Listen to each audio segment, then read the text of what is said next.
Yeah, Marshawn is it Keelan? Nealon? So I think so. Yeah, defensive end that's from sad. I Dallas. mean, it's Well, the I was watching it this morning. It's sad, and apparently he ran into a truck, went into a high speed chase, wrecked his vehicle, and then shot himself.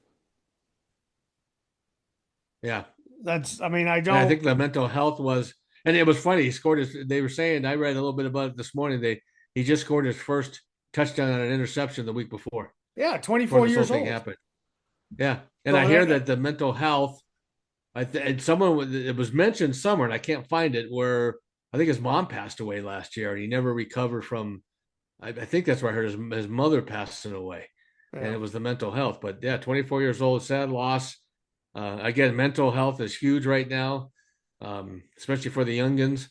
I mean, go get help. I mean, that's there's one thing go get help.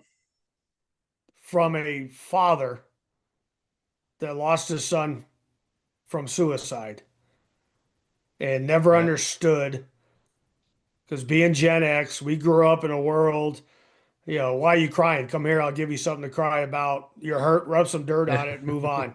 This is yeah. this is what we grew up in. And losing a son from suicide, just in the last, God, it'll be his birthday's in a couple weeks, and it's been Not 3 years now. Three. 2.5 years. Yeah, And I've actually went into webinars and actually researched it because I don't understand. And being an yeah, old guy, I don't understand because we grew up, let things go. And it took me a while because I've said this before. I was angry because he, in my mind, and this is my opinion, is that he took the chicken shit way out. And this is the way we were brought up.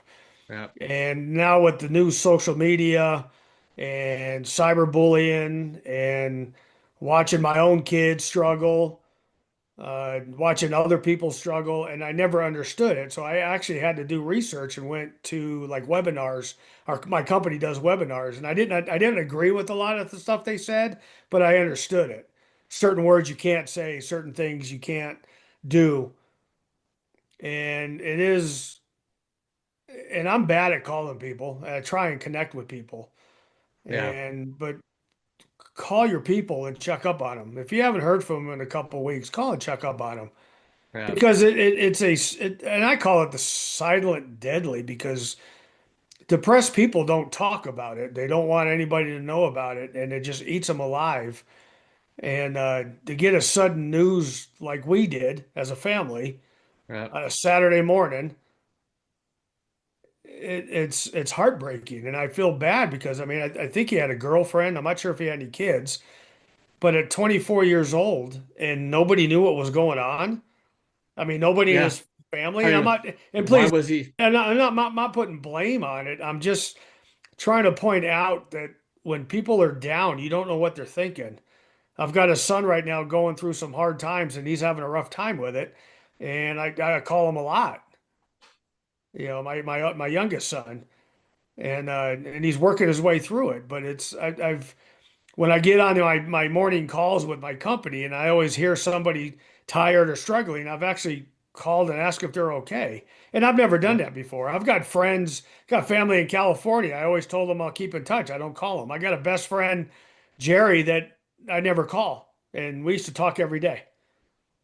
Yeah. So, We talk every day. I mean, our siblings, you and I and Carla, our sister, talk pretty much every day. yeah, but Then it's, we keep up, but we talk. I do. I'm a little bit better than you are connecting with people and calling. I call people out in California, check up on them. I got a friend out here. We both got friends out here that I check up on them. And you read that, and I'll bring it up. I'll brag. That letter I got from the players, you know, after softball, and that's what I do. I check up on them every day. I walk in. How you doing? How was your class? How you feeling? You good? Just saying that too. And they're all between the ages of 14 and 18 when I coach. It's not just softball. I made a point to make sure that they're okay. How was your school today? How was everybody good? How you feeling? Just because at that age, and a lot different than what we did, and it doesn't care if it's a boy or a girl anymore, because people, oh, the girls, it's both genders. Check up on them, check on your people, find out they're okay, get other people involved. It's sad that the social media, which I blame, and of course we're on it, but it's caused a lot of pain if you don't know how to handle it. But you got to speak out. I mean, we come from a family that if we're frustrated with each other, we let us know. We trust me. You would tell me if I'm doing something stupid. That's how I live my life. If my kids are doing something stupid, I'm gonna tell them. I'm honest.